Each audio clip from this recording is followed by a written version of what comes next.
nhớ rằng sẽ gió nó nó Friday nữa mấy từ cái tin nhớ là nếu mua cho chỉ ra là phải học dragon fruit hay chỉ ra này mua cho tại hồ đông tại hệ đỡ cái tôi khơi nó cũng cái tôi khơi là nó chỉ nè tiệt tôi chỉ thổi cho tôi cổ xong rồi nó chỉ cũng tôi đỡ cũng mới sửa rồi một bé cho xí để mà cho chỉ ra là mà nó ít thứ để xin nữa liên hệ bỏ nó ít thứ nó mà nó chỉ nên mua chỉ từ thứ mua ít thứ nó chỉ nên cho upload chỉ từ rồi nó chỉ cú sa xe yo cú đợi ta để mà cú đợi ít cho thế chỉ cho chỉ số nó chỉ tiếp bù cú lú lò nữa chỉ thêm một mua bò nữa cho chỉ của một mò nữa nếu mới cho bò trên dê nữa chỉ có trôn hát luôn tệ chỉ ở cú ba nửa luộc của nó thế khơi hộp bò nó ít cho thế mà có khơi tôi chỉ nị cha chỉ to thế cũng mới hiểu là cha chỉ to thì mà cha đã đá xin là chỉ cú khơi cho nó cú khơi cho mẹ nó chuối cho nó nên hiểu là cho nó mà nếu ô linh nó thì mà thầu là mỗi khi nó chỉ một số nó chỉ vô tụi nó vô một chỉ bù tây tiền nó này chỉ cú khơi cho nó chúa ít cho tây cho chúa block lúc hộp bò này chỉ cũng mà hai đứa này chỉ cú khơi tài thế nữa mua trộn được từ bù đơn này chỉ khơi được họ chỉ giờ chỉ là mà bây giờ ta là kỳ nữa ít cho mẹ chỉ li nó xin nữa chỉ hồi cho nó xin nên ngủ đó là bây giờ đó là thì lấy cho chị nữa chị của đỡ tao ít cho phụ chế ít cho rong li nó nữa cho nó chị cũng chỉ vào rồi thì mà nếu chỉ rong bị sạt tụi nó nữa rong li tụi nó này thế mà cũng tụi nó rong cái cũng khơi tông đau nữa chị rong li tụi nó này cái chấm một chế của nó xin là chế của nó cái món phở in ra này chị cho nó chỉ lại cha chị tụi nó rong có cơn này mà cũng tông đau chị cũng chỉ vào tụi nó chị lớp mỗi của hai lớp mấy thứ li nó xin nữa lớp mấy thứ chỉ là nó một chỗ bể nó để xem là chơi cho mình nhỏ li nó li bé hai trong này trên đông xí khâu bé tới chờ nó chị này lớp mấy thứ nó sử dụng nên ngồi tại đô la này để xí là ô lô tài tím thế chị có cho một trời có chị chỉ mua khơi khó chị muốn chờ phổ đồ hộp cái lúc khó thì chị những kỳ để xem mà cho chỉ là kỳ nữa lư chạy là nữ hay là lư từ vậy nhá là từ cái tin nhá là hay là gì số giống gì cái xem mà lúc chơi này sau rồi lấy nhau sẽ chơi lấy tờ lại chơi nữa sao tu này chơi cổ chơi nó họ lấy chơi cho tôn đồng này thế từ từ thế từ chỉ tôn đồng mình đã này chơi nếu sao mới chơi cổ nó đó cả ta tu đủ đại tu nữ tao vào tao chơi nó rồi tao này thì chơi cho chỉ đua thế chỉ cho thọ thế chỉ nữa thế cho còn lia thế ý giờ lấy bên mông thế mà chỉ nữa cho cũng giờ bỏ thì cũng không chỉ nhớ gì bây giờ cũng tôi chỉ mà chế pro cho nó cũng mà hai đôi nữa ít chỉ cũng mà tag đôi nữa hay tiền tax đôi hay tiền cũng khơi chỉ ta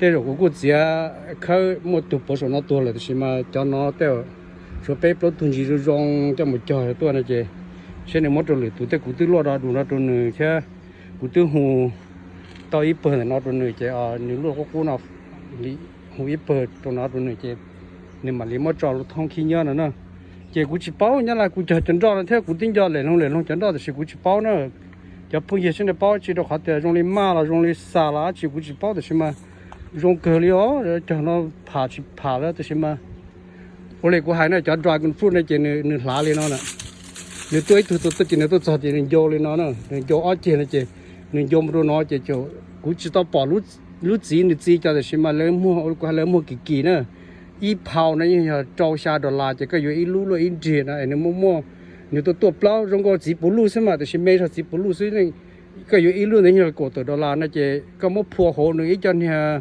đỡ phò mua cho nó mê xí cũng nói rồi thì mà cũng chỉ xí nè trong họ thì chỉ cho nên nó cả nên là UGC nè chỉ trong này lấy kỳ là UGC nhá nó thì mà sửa thế nhá là nhẹ hàng này chỉ để bên nhau nó sửa trong nhá là trong chỉ từ là trò ta là sau lúc chạy mua chỉ này cô mua chuột chi thế nào thế chỉ ta đến đó là cô hai đứa này chọn đông rồi nè chọn đông này chọn đông trả xe trả kỳ nữa nè bây giờ cho tao chế thì mà chỉ làm bốn nó lại thì con trả xe hàng thế có cho đỡ trả đỡ nằm đông thì có hậu thì chỉ cái cho là mua ô khóa là cái chỉ mất đến nó nó cho hậu đây cú hậu là hậu sẽ chua chỉ dùng nó ít cho tới cho tao chế thì mà hiện nhá li bên nó sẽ có hậu chỉ dùng lên mới chỉ muốn chỉ hyper cũng chỉ bao lùm không thể hyper muốn chỉ rồi chỉ qua lại theo chỉ chén nè một tròn xa rong chỉ có họ cho hỏi là rong nó là chỉ cái xe gì chế nó là đi chọn đâu nữa này tạo ư chế cũng cho mấy cho thế cái chỉ lý dùng gì cho nó nè cái chỉ đà kia hiện nay thì xã tàu hú đâu cũng mà xã bên trong nó này xí nè cái mà đà kia chỉ cái mà phò họ bị té chế như chỉ lá trà nó khó đà tàu mua qua mì nữa chế cho cũng tôi cho nó cho bỏ cho nó theo bây giờ cho tàu chế để tàu chế những gì tàu họ thì cũng mất đà thì nó mất bây giờ này hiện nay thì xã tàu nó hay đâu cũng mà tôi cũng mà để ấp bên trong nó này xí lấy những hạt để sử dụng từ tí đá lô nữa họ ý nông chuyện họ ý đại sự thì mà nếu như mỗi đây cũng trâu đồ cho họ tại ý nông chuyện nữa cũng mỗi đại bể đi nó thì mà nó cũng chỉ toàn nó sẽ được bù dùng mình chỉ thì mà cũng từ ban này thì cái ít sau đó họ ít trả dùng cho họ chỉ ở đây ở đây hyper ở đây cũ nữa cũng chỉ bao lùm mong hyper ở đây chả thì mà cho chua nó sủa như mua nữa chỉ ta đến đó là từ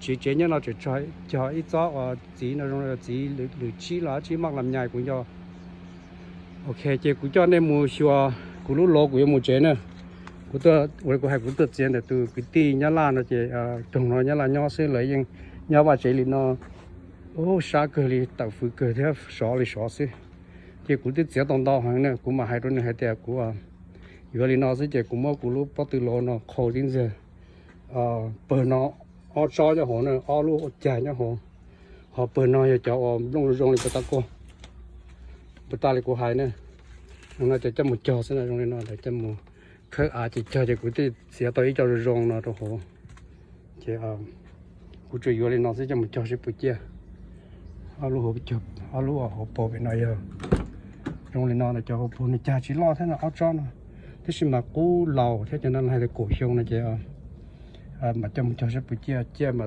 tàu chỉ nó sẽ khả năng khó thế cú chỉ đã thế nửa rong thế này chấm bông nữa rong chị cú nhớ rồi mà thôi cho một chỗ. Hi, so I tell Scott that there's a 4 plants. I only dig one, but I trim little need for him. So there's a 3 left. So whoever come in, easy to dig out because I trim all the bushes on the bottom. I rake them all here. See how neat, how clean it is. You guys can say because next year it's easy to see, but I don't know because you know the dragon fruit kind of spread out. So I dig 2 roofs. Okay. So there's like 3 left. Okay. But maybe some of those that maybe next week we should know which one that I cut the roof. So the yellow just pulled it out, but the rest of them should be. I saved some in case you guys want to save for next year fruit because now easy for him to clean.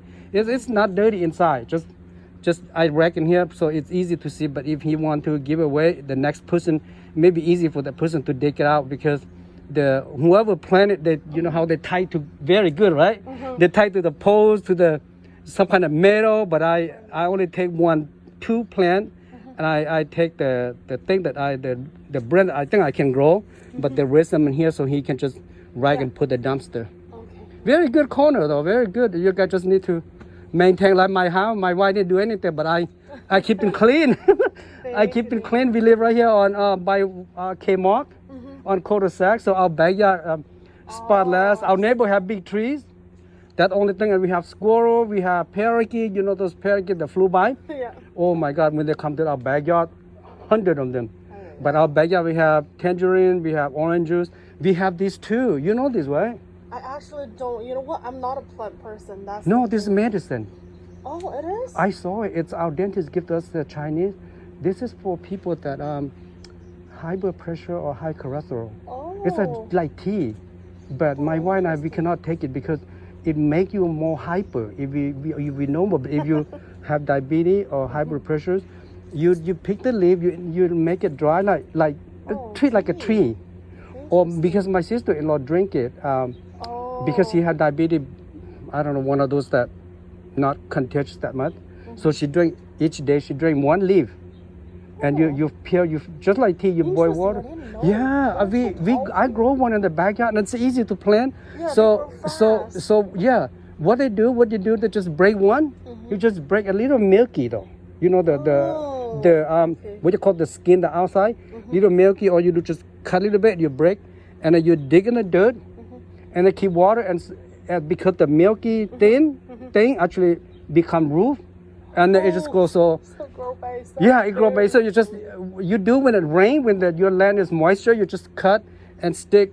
So that's what Just leave people it stick there. along the fence. Oh. But I saw it. That's why I tape and I filming because we have in the back and so tall. I asked my dentist, say, hey, Melissa, that thing keep growing, keep growing, and then don't have a brand. And she go, oh, Jason, you only just break it, and so I cut tall, like maybe taller than me, like 10 feet, like this one.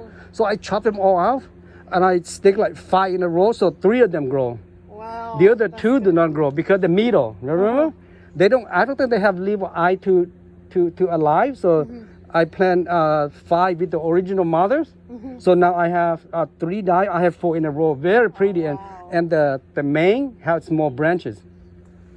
So, That's but cool. this is good. You might ask the neighbor because it's a good medicine though. It's not flour. It's a good medicine, but Oh, interesting. they I don't didn't know recommend you that. take a lot because it gives you hyper. But the people that high blood I think pressure, that would high be perfect for Scott. His blood pressure is high and he needs to be hyper. He like middle of the Yeah. day he just got tired. But when you have time, just ask the neighbor to tell the truth. But my dentist, Melissa and Dr. Chang over there on Rosemead, she give us a plant like this last year, and then I grow when it was raining. Oh my God! I say it's 6-7 months taller than me. Now I have 4-5 plants, very This pretty. one, when they first planted, it was halfway of that papaya thing, and then it's just like how many? It's just a few months. If you know the name, go to Chinese herbal shop. It's not cheap. Oh, probably Scott knows better than that. He's actually an acupuncture doctor.